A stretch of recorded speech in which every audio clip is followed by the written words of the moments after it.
അസ്സലാമു അലൈക്കും വറഹ്മത്തുള്ളാഹി വബറകാതുഹു. അൽഹംദുലില്ലാഹി റബ്ബിൽ ആലമീൻ വസ്സലാത്തു വസ്സലാമു അലാ അഷ്റഫിൽ മുർസലീൻ വഅലാ ആലിഹി വസഹ്ബിഹി അജ്മഈൻ അമ്മാ ബഅദ്. കഴിഞ്ഞ ക്ലാസ്സിൽ നമ്മൾ സൂറത്തുൽ മുർസലാത്ത് അതിൻ്റെ ആദ്യ ഭാഗമാണ്, ആദ്യത്തെ ആയത്താണ് പഠിച്ചത്. അപ്പോൾ രണ്ടാമത്തെ ആയത്ത്, അപ്പോൾ ആദ്യത്തെ ആയത്ത് തുടങ്ങിയത് ഓർമ്മ ഉണ്ടല്ലോ അല്ലേ? എങ്ങനെയാണ്? വൽ മുർസലാത്ത് അല്ലേ? വ ചേർത്തിട്ടാണ്. അപ്പോൾ അത് എന്തിനാണ് ശ്രദ്ധിക്കണമെന്ന് വെച്ചാൽ വൽ മുർസലാത്തി ഉർഫ. പിന്നെ വ അല്ല, പിന്നെ നമുക്കിങ്ങനെ പഠിച്ച് കുറച്ച് കഴിഞ്ഞതിൻ്റെ ശേഷമായിരിക്കും വ ആണോ ഫ ആണോ അല്ലേ? വലാദിയാത്തി വബുഹ, പിന്നെന്തായിരുന്നു വ ആണോ ഫ ആണോ എന്നൊക്കെ ഉള്ള ഒരു സംശയം ഉണ്ടാവും. അപ്പോൾ ആദ്യം തന്നെ അത് ശ്രദ്ധിച്ചിരിക്കുക. ഫൽ ആസിഫാത്തി അസ്ഫാൻ. ഫ എന്ന് പറഞ്ഞാൽ അറബിയിൽ അറിയാം അല്ലേ? ഫ എന്ന് പറഞ്ഞാൽ അങ്ങനെ എന്നാണ്. ഫൽ ആസിഫാത്ത്, അങ്ങനെ. അസഫ എന്ന് പറഞ്ഞിട്ടുണ്ടെങ്കിൽ ആഞ്ഞു വീശീനാണ് അസഫ. പിന്നെ ആസിഫ് എന്നാണ് പറയാ. ആസിഫ് എന്ന് പറയും കൊടുങ്കാറ്റിന്, ആഞ്ഞു വീശുന്നത്. അലിഫിട്ടിട്ട് ആസിഫ്, സീന്. ആസിഫ് എന്ന് പറഞ്ഞാൽ എന്താണ്? അന ആസിഫ് എന്ന് പറയും അല്ലേ? ഐ ആം സോറി എന്നുള്ളതിനാണ് അത് ഉപയോഗിക്കുക. എന്നാൽ ആസിഫ് അതല്ല, ആഞ്ഞ് വീശുന്നത് എന്നാണ്. അങ്ങനെ ഫൽ ആസിഫാത്ത്, അങ്ങനെ ആഞ്ഞു വീശുന്നവ. അസ്ഫൻ, അവിടെ അങ്ങനെയുള്ള ഒരു പ്രയോഗം എല്ലാ ഭാഷയിലും ഉണ്ട് അല്ലേ?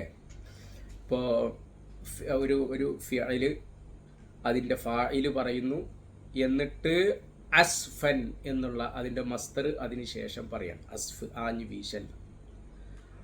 അപ്പോൾ അങ്ങനെ വരുമ്പോൾ അതിൻ്റെ ഷിദ്ദത്തിനെ കാണിക്കാൻ വേണ്ടിയിട്ടാണ്. ഞാൻ ഒരു അടി അടിച്ചു അല്ലേ? ഒരൊറ്റ അടി എന്നുള്ള ഒന്ന് എന്നുള്ള അതിൻ്റെ അതത് കാണിക്കാനല്ല, പിന്നെയോ ഷിദ്ദത്ത് കാണിക്കാൻ വേണ്ടിയിട്ട് ഉപയോഗിക്കുന്നതാണ്. പറഞ്ഞത് മനസ്സിലായിട്ടുണ്ടാവും എന്ന് വിചാരിക്കും.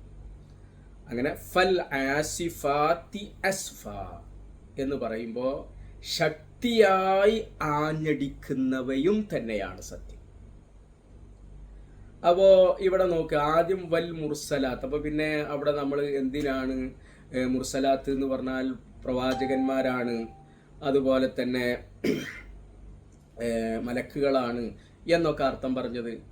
ഇവിടെ ഇപ്പോൾ ഫലാസിഫാത്തി അസ്ഫ, അങ്ങനെ ഒരു ആഞ്ഞു വീശൽ, ശക്തിയായി ആഞ്ഞടിക്കുന്നവയും എന്ന് പറഞ്ഞപ്പോൾ, അപ്പോൾ ആദ്യം പറഞ്ഞത് ഒരു സെന്റൻസ്, ഇത് വേറൊരു സെന്റൻസ് എന്നുള്ള, അല്ലെങ്കിൽ ഒരു ആയത്ത്, അതിൻ്റെ തുടർച്ചയല്ലാത്ത, ഏത് അർത്ഥത്തിൽ തുടർച്ച വരാത്ത വേറൊരു ആയത്ത്. അങ്ങനെ വരുമ്പോൾ അത് പ്രവാചകന്മാരെ സംബന്ധിച്ചോ അല്ലെങ്കിൽ മലക്കുകളെ സംബന്ധിച്ചോ, ഇത് കാറ്റിനെ സംബന്ധിച്ചോ അങ്ങനെ ആകാം. ഇനി അതല്ല, ആ ആയത്തിൻ്റെ തുടർച്ചയായിട്ട് തന്നെ ഇത് വരുന്നു ആണ് ഫ എന്ന് പറയും, എന്നിട്ട് എന്ന് പറയും. അപ്പോൾ അതിനാണ് കൂടുതൽ സാധ്യത, നമ്മൾ അപ്പം തന്നെ പറഞ്ഞിട്ടുണ്ട് അല്ലേ? അപ്പോൾ ആ പറഞ്ഞതും കാറ്റാണ്. ആ കാറ്റിനെ ഒന്നുകൂടെ അതിനെ വിശദീകരിച്ചതാണ് എന്ത്? ഫൽ ആസിഫാത്തി അസ്ഫ എന്ന് പറയും. അപ്പോൾ ഇനി അസഫ എന്നുള്ള പദം നമ്മൾ ശ്രദ്ധിക്കണം. എന്താണ് അസഫ? അസഫ എന്ന് പറഞ്ഞാൽ ആഞ്ഞു വീശി. അപ്പോൾ അത് നമ്മൾ പഠിച്ചു വെക്കാം. അസഫ യഅസിഫു, ആഞ്ഞു വീശുന്നു അല്ലെങ്കിൽ വീശും. അസ്ഫ്, ആഞ്ഞു വീശൽ. ഫഹുവ ആസിഫ്, ആഞ്ഞു വീശുന്നത്, വീശുന്നവൻ എന്നൊക്കെ പറയാം. മഅസൂഫ് എന്ന് പറഞ്ഞാൽ വീശപ്പെടുന്നത്. അപ്പം എന്തായി? ഫൽ ആസിഫാത്തി അസ്ഫ, ശക്തിയായി ആഞ്ഞടിക്കുന്നവ തന്നെയാണ് സത്യം എന്നാണ്. അപ്പോൾ ശക്തിയായി ആഞ്ഞടിക്കുന്ന കാറ്റ്, ഇൻഷാ അല്ലാഹ് വിശദീകരണം നമുക്ക് വരും. സാധാരണ കാറ്റ് മനുഷ്യന് അതുപോലെ തന്നെ പ്രകൃതിയിലൊക്കെ ആവശ്യമുള്ളതാണ് അല്ലേ? ഏത് സംഗതിയും അതിൻ്റെ ഒരു മിതത്തിൽ ആവശ്യത്തിൽ ആണ് എന്നുണ്ടെങ്കിൽ അത് മനുഷ്യനെ സംബന്ധിച്ചിടത്തോളം ഉപകാരമായി. എന്നാൽ അതിൻ്റെ ശക്തി കണ്ടു കൂടിയാലോ, ഇപ്പോൾ വെള്ളം നമുക്ക് ആവശ്യമാണ്, മഴ ആവശ്യമാണ്.